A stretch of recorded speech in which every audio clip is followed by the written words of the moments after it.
Cuando me diga cómo está dividido en fondo, cuerpo y lo que es el antropilórico. 3 partes: fondo, cuerpo y antropilórico. Los tres principales. Tienen 2 curvaturas: curvatura mayor y curvatura menor. Como dijo igual fue Diana que explicó el esófago, toda esta parte vendría a ser cervical porque está unido o conectado, por así decirlo, con lo que son las cervicales. Torácica porque se encuentra en la cavidad torácica. Y de acá, no sé si lo pueden ver, lo voy a hacer un poco más así. Esta pequeña porción vendría a ser abdominal, porque ya ingresa. Una vez que pasa el diafragma, que es la pared inferior de la cavidad torácica, pues pasa a la que es membrana peritoneo, que ingresa a lo que es el estómago. O sea, cavidad abdominal, todo lo que vieron en cavidades, ¿no? ¿Se acuerdan? Como dijo Diana, tienen que explicar esto bien, lo que son las capas, que ya lo vieron, que se divide en serosa, mucosa, submucosa y las musculares, que se dividen en 2, longitudinal y circular. Algo que tienen que decir si el doctor les pregunta, esta tiene circular 3 capas musculares, ¿no? Oblicua, circular y longitudinal. ¿Por qué tiene 3 capas musculares cuando siempre tienen 2? Porque este órgano es especial, aparte de que aquí comienza a hacer lo que es segregar enzimas importantes, como mencionó Diana, ayuda a que un movimiento, genera un movimiento. ¿Saben cómo se llama? Peristaltismo. Eso. Al igual que en el esófago comienza mucho más y se comienza a notar mucho más. ¿Saben cuál es el órgano que más se desgasta en el aparato digestivo? ¿El estómago o el esófago? El esófago. Entonces el esófago, como dijo Diana, tiene también su capa adventicia. Es el único órgano que tiene adventicia. Como ven, siempre se repite el mismo patrón: mucosa, submucosa, muscular, mucosa, submucosa, muscular y serosa. Siempre, pero este tiene adventicia en vez de serosa, porque adventicia es la capa más externa, los cubre mucho más. Porque cuando nosotros comemos alimentos muy calientes, muy fríos, muy picantes, ¿qué hace? Pasa por el esófago, que es el único tubo que lo dirige hacia el estómago. ¿Y qué es lo que pasa cuando comemos algo muy caliente? Aparte que nos duele la lengua, nos quema, pasa por el esófago y comienza a degradarlo. Como que lo comienzan a raspar, voy a dibujar aquí más o menos. Digamos que aquí está el esófago con sus capas y esas capas se comienzan a romper. O sea que genera heridas en el esófago. Y uno dice, ¿pero por qué no las siento? Pues no, porque son internas y porque afecta ¿a qué? A lo que es la mucosa. Pero esa mucosa es la única capa en todo el aparato digestivo que se puede regenerar dentro de 3 días. ¿Entienden? Es como que está constantemente regenerándose. ¿Y saben qué es lo que más defecamos nosotros, aparte de los desechos exógenos y de los medicamentos, etcétera, etcétera? Lo que más desechamos nosotros es el 15% de lo que es la capa mucosa del esófago. Todo ese 15% sale en las heces fecales. Tienen que decir ese dato, el doctor les va a preguntar: ¿cuántos días se regenera el esófago, el epitelio del esófago? ¿Por qué es el más importante? ¿Por qué tiene adventicia? Todas esas cositas va a preguntar el doctor. Tiene que saber por qué, el porqué de todo, no simplemente decírselo, sino explicar. Tiene una entrada en fisiología y ahí en fisiología les hacen preguntas de todo, hasta por qué se llama estómago, digamos. El estómago tienen que aprenderse súper bien lo que dijo Diana, las células principales, parietales, gástricas y la mucosa o células G, porque lo van a ver también en toda fisiología. Ustedes, tal vez no sé qué, vamos a la enfermería, capaz de con Sherry, así que Sherry es buena.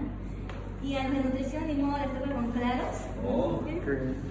Y también van a pasar básica con él, así que sí o sí apréndanse esto de memoria porque entra en todas sus carreras. Como aquí dice, células principales segregan esto que es importante, el pepsinógeno. Se encuentra en el fondo. ¿Qué es el pepsinógeno? Es una enzima que degrada lo que son las proteínas. Bueno, no en sí.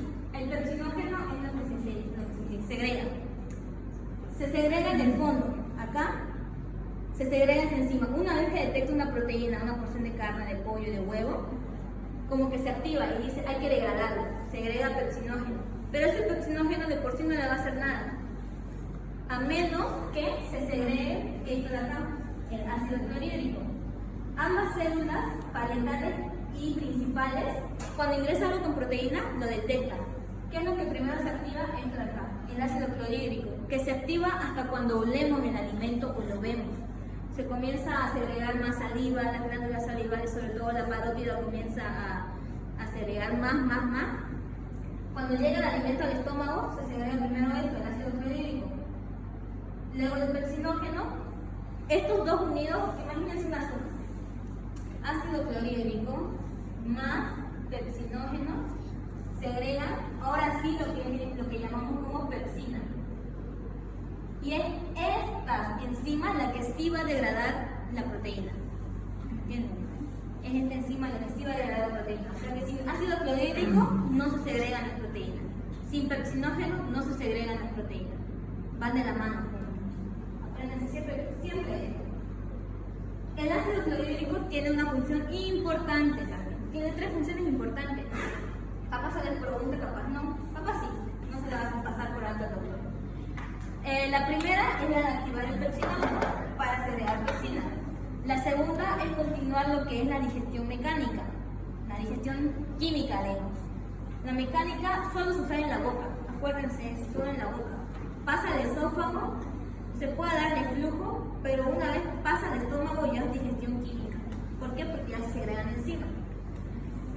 Eso, continúa o comienza lo que es la digestión química y es, ¿cómo dice la pastillita? Vamos a ponerle antiséptico. ¿Qué quiere decir antiséptico? Como es un ácido, quema, ¿no ves? ¿Y por qué el estómago no se desintegra si es un ácido? Eso, tiene las capas, mucosa.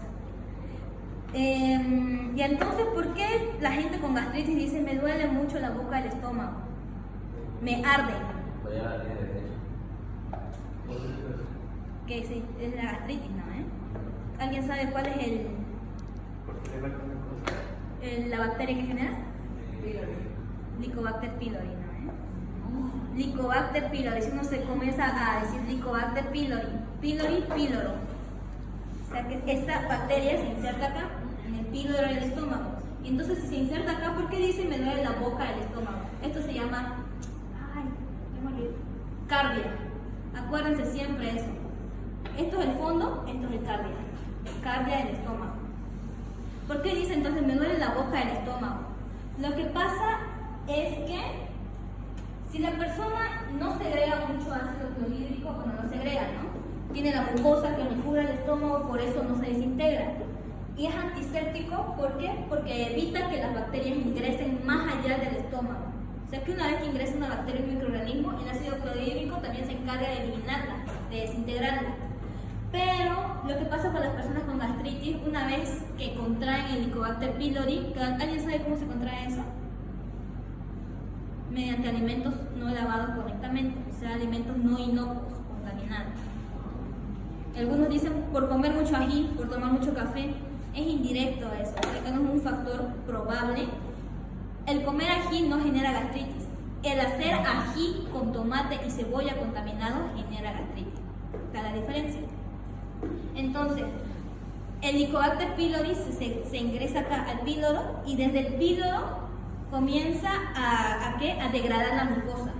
O sea que esa mucosa ya no es fuerte y cuando uno come algún alimento, las personas con gastritis comen pan, comen harina o esto, les comienza a doler porque esa mucosa ya no resiste el ácido clorhídrico que segrega al estómago.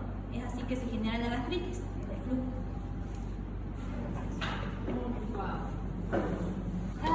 Eso tienen que ser esto y células mucosas que se segregan en el antro.